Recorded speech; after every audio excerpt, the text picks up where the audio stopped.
Ah, Trumpinou, il a fait une annonce que la guerre va cesser sous peu. Bah, le pétrole a augmenté, il est à 100 $. Bah, c'est redescendu à 90 $, 89 $ le baril, là, maintenant. Ah, tranquille, il est arrivé à son but. En dessous de 65 $ le baril, l'Amérique est en faillite. En le vendant à 100 $ ou même là à 90 $, ils se font 30% sur chaque baril, il se fait 30 $. Toi, même s'il le vendait à 66 $, il se ferait du fric, il se ferait que 1 $ par baril. Là, ils vont se faire 30 $ par baril, quoi.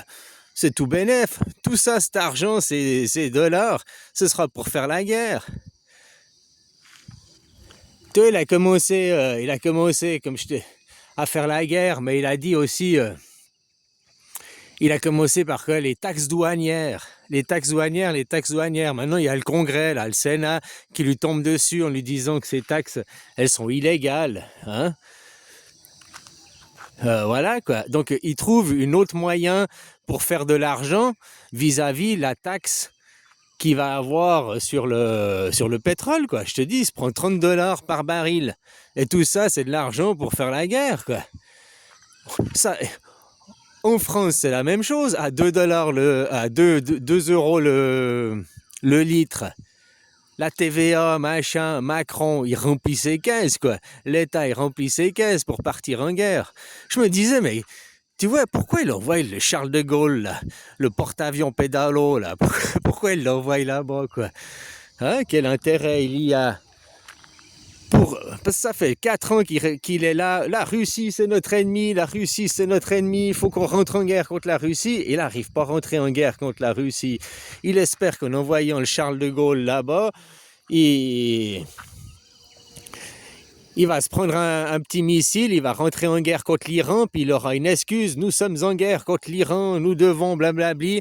Article 16 de la Constitution, annulation des élections, je reste président à vie, quoi. Hein? Le pire, c'est que pendant sa mandature, non seulement Trump, il a annoncé « je serai le dernier président des États-Unis, après moi, il n'y aura plus de président », mais Macron, il a dit la même chose « je serai le dernier président de la France, après moi, il n'y aura plus de président », quoi. Parce qu'ils vont être présidents à vie, ou bien alors, parce que justement, si on réfléchit autrement, en Suisse, on n'a pas de président. On a le président, c'est le citoyen souverain. Les citoyens souverains représentent la plus haute instance politique en Suisse, c'est le citoyen souverain. Donc s'ils disent, Macron il dit, nous n'aurons plus de, je suis le dernier président, Trump il a dit, je suis le dernier président, parce que, ou ça devient des empereurs, machin, et puis que c'est la religion qui gagne, tu vois, c'est, voilà quoi. Puis il y aura de nouveau réintégration de l'État et de l'Église, parce qu'officiellement, en démocratie, l'Église et l'État, c'est séparé, quoi. En Suisse, l'Église n'interfère pas dans l'État, quoi. On a des partis politiques, tu vois, comme en Chine, le bouddhisme, l'Église n'interfère pas dans l'État.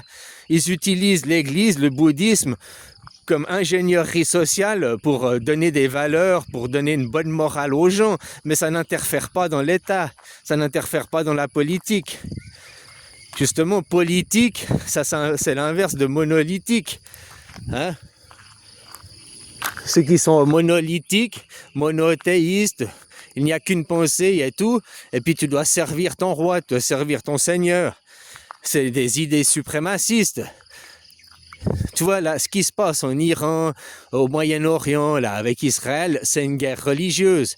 C'est les catholiques contre les protestants. Mais peu importe si c'est l'Iran protestant qui gagne ou si c'est Israël, les catholiques qui gagnent, derrière, il y aura toujours une religion d'État et puis la religion dominera l'État. C'est la religion qui sera le noyau principal des lois, quoi. Donc, à chaque changement d'ayatollah, à chaque changement de président, à chaque changement de... Eh ben, il y aura des changements des lois, quoi. Hein, voilà, quoi. C'est pour ça qu'il faut mettre une constitution, arrêter d'avoir un président, mettre une démocratie directe. Ouais, il me suit jusque là, le petit chiot, quoi. Ta maman, elle est de l'autre côté, là-bas.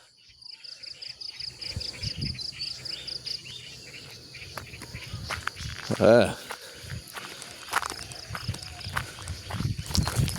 Ah. Je m'en coublé, me tout dans les pattes. Voilà quoi, donc finalement on peut interpréter, puis comme je t'ai dit, Trump a refusé de poser la main sur la Bible en prêtant serment pour sa deuxième mandature.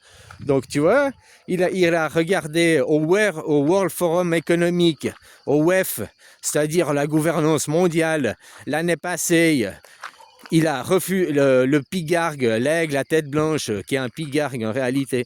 Il regarde du côté des flèches. Donc les flèches, c'est polythéiste, et les flèches, c'est les archers. C'est les archers, c'est le petit peuple. Parce que quand tu regardes du côté des lauriers, eux, dans leur propagande, ils te disent les lauriers, c'est la paix. Mais les lauriers, qui portent la couronne de laurier? Jules César. Donc quand ils regardent du côté des lauriers, ils regardent du côté de l'empereur, et d'un roi, d'un dominant, d'un monothéisme. Tu vois, donc il a annoncé que cette mandature, il se tournait du côté du polythéisme, il se tournait du côté des gens, quoi, qui changeaient de politique. Et ça, c'est ce qu'on est en train de voir au Moyen-Orient. Théoriquement, les USA sont protestants. Théoriquement, ils ont déjà sorti... mais bon, c'est Israël qui domine. Mais dans le peuple américain, maintenant, les gens, ils se lèvent contre Israël. Ils voient que... Et ils veulent pas que leurs impôts et tout, que leur travail serve pour cette religion, justement. Parce qu'ils disent, nous, notre religion, si on a une religion, c'est le christianisme. Qu'est-ce qu'on a à faire alors avec cette religion? Pourquoi on sert cette religion? Tu comprends? Alors que normalement, en plus, il y a séparation de l'État et de l'Église. C'est ce qu'on voit, quoi. Aujourd'hui, on voit ça, mais au point de vue de la mondialisation, quoi. Du côté des bouddhismes, ils ont déjà...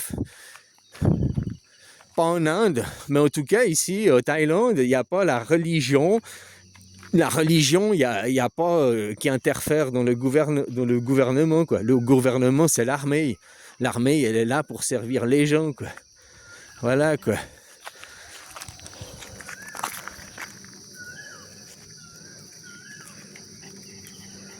Ouais, je vais te ramener vers ta maman. Bon, allez, bisous, copain, quoi. Puis assiste au film du renversement de la religion, de la remise en équilibre des forces. Tout ça pour servir les gens, servir les travailleurs, quoi. Puis arrêter de servir des dieux imaginaires pour un pays imaginaire. Voilà, Israël n'est rien d'autre qu'un pays imaginaire parce qu'ils n'ont pas de frontières. Donc un pays qui est sans frontières, c'est un pays... Il n'existe pas sur les cartes géographiques. Sur les cartes géographiques, là où ils disent que le pays imaginaire, ils parlent de reconnaître l'État de Palestine, ils ne parlent pas de reconnaître l'État imaginaire. Il n'y a personne qui veut reconnaître l'État imaginaire. Il n'y a que eux qui nous font croire que l'État imaginaire, il existe. Il existe que dans l'imaginaire et la croyance des gens, dans les cartes géographiques côté terre à terre, bon, t'as compris? Eh bien là-bas, c'est l'État de Palestine. C'est pas l'État imaginaire, c'est l'État de Palestine avec des frontières définies. Avec à côté l'État de la Cisjordanie, avec à côté l'État... C'est des États définis. L'État imaginaire n'existe pas, il n'a pas de frontières.